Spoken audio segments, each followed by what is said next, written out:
और आज मैं बना रही हूँ भिंडी और जुनेशा मुझे बहुत तंग कर रही है, तो बस फिर मैं जल्दी जल्दी यहाँ पे बैठ के कट कर रही हूँ।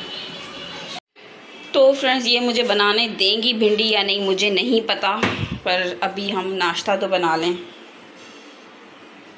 इनको साइड में रख देते हैं, इनको हम बाद में, मैं वैसे ही बस कट कर रही थी क्योंकि ये नीचे गए थे डबल रोटी लेने, तो मैंने कहा चलो मैं इनको कट कर देती हूँ इस वजह से। तो नाश्ता बनाते हैं। अच्छा, इसमें ना क्या होता है कि ये जो है ना, ये ऐसे जो है ना, ये सॉफ्ट वाली जो है ना वो बिल्कुल ताज़ा होती है, और जो बहुत सख्त होती है ना, हाथ में उठाओ तो एक सख्त सख्त लगती है डबल रोटी, तो वो रखी हुई डबल रोटी होती है, और वो मतलब रखी हुई होती है। तो ये जिस तरह से ये नरम है ना, बहुत सॉफ्ट है, अगर मैं ज़्यादा करूँगी ना ये टूट जाएगी, तो वो मतलब ताज़ी है। तो ये इसकी टेक्निक है, ये भी मुझे मेरी कज़न ने बताया था, तो इसलिए, और अल्लाह जन्नत में जगह दे, मेरी फुफ्फो ने बताया था कि डबल रोटी को हमेशा ऐसे करके ना, जब लेते हैं ना तो ऐसे करके चेक करते हैं, अगर ये ज़्यादा नरम है तो मतलब ले लो ताज़ी है, फ्रेश है, और लगे सख्त है ऐसे करके चेक करो तो फिर मत लो, क्योंकि वो फिर रखी हुई होती है।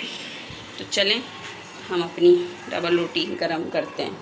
तो यही बड़ों का तजुर्बा होता है, वो अपना तजुर्बा बताते हैं तो हम सीखते हैं कि क्या है क्या नहीं। और ये रही चाय, और मैं तो एग वैग नहीं खा रही, पर अब इन्होंने कहा है कि अंडा बनाओ तो फिर बनाती हूँ, क्योंकि गर्मी दाने बच्चों को निकल रहे हैं इस वजह से। तो चलो फिर भी बना लेते हैं।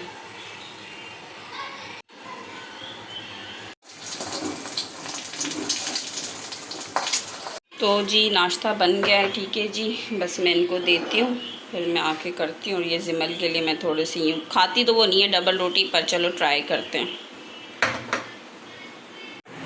हेलो फ्रेंड्स, अस्सलाम वालेकुम, कैसे हो आप सब? यकीनन ठीक होंगे, मैं भी बिल्कुल ठीक हूँ। और अभी बस नाश्ता वाश्ता किया है और बस फ्रेश हुई हूँ। और आज कुछ एक दो काम है। बच्ची पीछे से मेरी रो रही है, जब मैं व्लॉग बनाने स्टार्ट होती हूँ मेरी बच्ची पीछे से रोने लग जाती है। चलें उसको देखते हैं, फिर मैं आपसे बात करती हूँ। तो फ्रेंड्स, जुनेशा उठ गई थी, बहुत रो रही थी, और यही होता है जब मैं आसपास नहीं होती उसके, तो फिर वो बहुत रोने लग जाती है, पैनिक हो जाती है, और एकदम से बहुत ज़्यादा रोती है। खैर, और अभी ये है कि हम सोच रहे हैं, हमने एक दो जगहों पे बात की है घर के लिए, लेकिन अभी देखते हैं। एक जगह पे बात की है तो वो घर थोड़ा बन रहा है, इस वजह से थोड़ा टाइम लग रहा है। एक जगह पे बात की है वो बहुत ऊपर फ्लोर है, यानी कि 8वां फ्लोर है, और लिफ्ट नहीं है, तो इसलिए ये है। मेरा तो चलो कोई नहीं, बैठ जाऊंगी घर में, लेकिन ये है कि इनके लिए थोड़ा मसला होगा। और अब ये है कि आज सोच रही हूँ भाभी की तरफ जाऊँ थोड़ी देर के लिए, और आज ये भी सोच रही हूँ कि मेरी फुफ्फो की तरफ से मुझे एक सूट मिला था, तो वो मुझे स्टिच करवाने देना है, तो वो भी सोच रही हूँ देने जाऊँ। और दूसरी बात ये है कि क्या कहते हैं, कब्रिस्तान भी मुझे जाना था। मेरा चिल्ला है, अब्बू से मिलने का बहुत दिल चाह रहा था, अब्बू से बातें करने का बहुत दिल चाह रहा था, इस वजह से। खैर, आजकल ब्लॉग में ये कुछ ज़्यादा ही हो गया है इस टॉपिक पर बातें करना, तो पर क्या करूँ, मुँह पे आ जाती है ये बात, तो बस यही है। और जिमल ने तो बहुत फैलावा कर दिया है, मैं कुछ पैक करती हूँ मुझे पैक करने नहीं दे रही है, मतलब वो शायद ये घर छोड़ना ही नहीं चाह रही, तो इसलिए। और एक मैनर्स की बात आपको बताती हूँ कि जब किसी के घर जाते हैं ना तो इतला दे के जाते हैं, इजाज़त लेके जाते हैं, ऐसे किसी के घर में नहीं घुस जाते, ठीक है। कोई इंसान कैसे बैठा हुआ है, कोई इंसान क्या कर रहा है, कोई इंसान कहीं जा रहा है या कुछ है, तो हमेशा किसी के घर जाए ना तो पूछ के जाया करें, नॉक करके जाया करें, इजाज़त लेके जाया करें, ऐसे किसी के घर उठ के नहीं जाते। ये मैसेज उन लोगों के लिए जो बिना इजाज़त किसी के भी घर चले जाते हैं।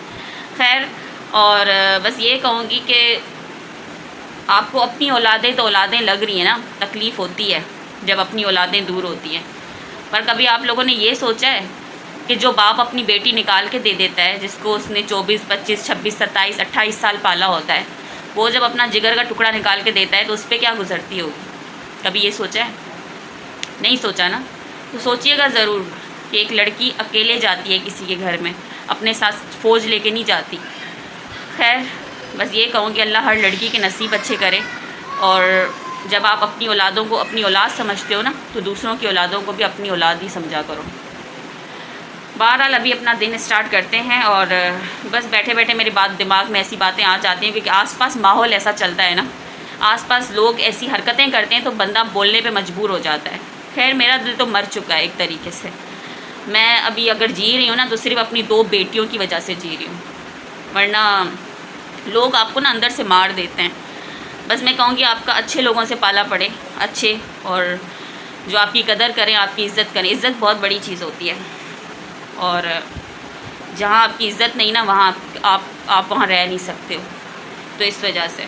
बस अभी ये है कि क्या करें, लाइफ है, गुजारनी तो पड़ेगी, ऐसे गुजारनी है वैसे गुजारनी है, गुजारनी तो पड़ेगी, पर बेहतर है सुकून में बंदा गुजारे।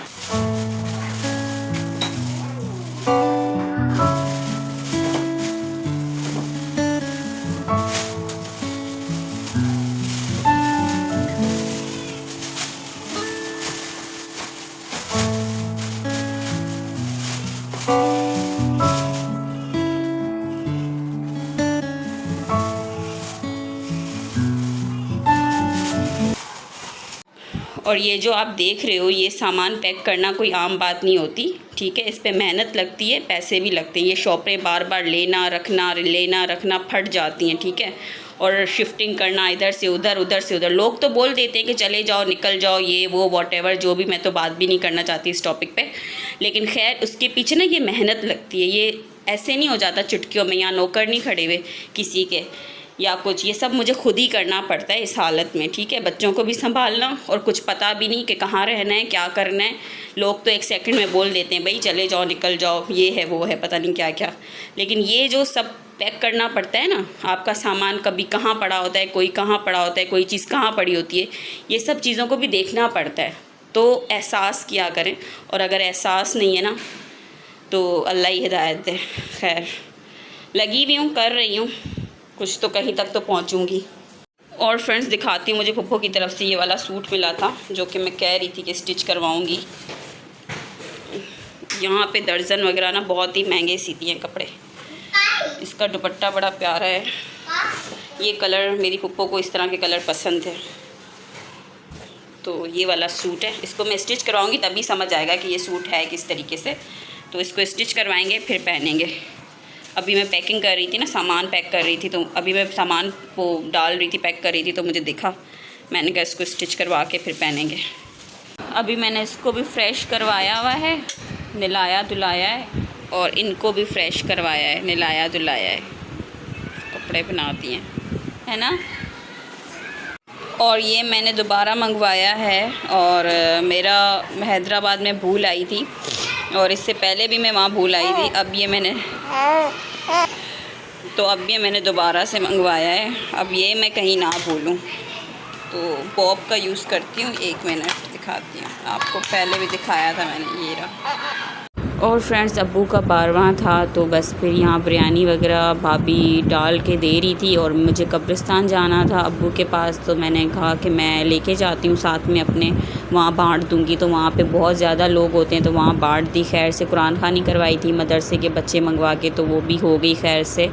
तो बस फिर मैं गई, और बस दिल काफ़ी उदास था। अब्बू से मिलती हूँ, उनसे बातें करती हूँ, दिल को सुकून आता है। और ये चीज़ें बनाने का दिल तो नहीं करता, लेकिन ये पहली और आखिरी बार है जो कि मैंने इस तरह से कुछ वीडियो बनाई है, कि मतलब दिखाना चाहती हूँ कि दुनिया क्या है। लोगों को सीखना चाहिए कि हमें परमानेंट इस दुनिया में नहीं रहना, तो हमें लोगों की ज़िंदगी में आसानियाँ पैदा करनी चाहिए, ना कि मुश्किल पैदा करनी चाहिए। हम सब ने चले जाना है और हमारा मकाम वही है।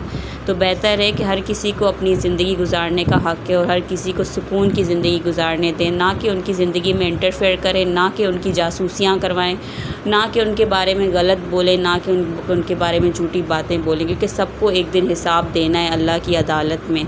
तो इसलिए अपनी लाइफ पे फोकस करें, ना कि दूसरों के बारे में सोचना कि उनकी लाइफ में क्या हो रहा है।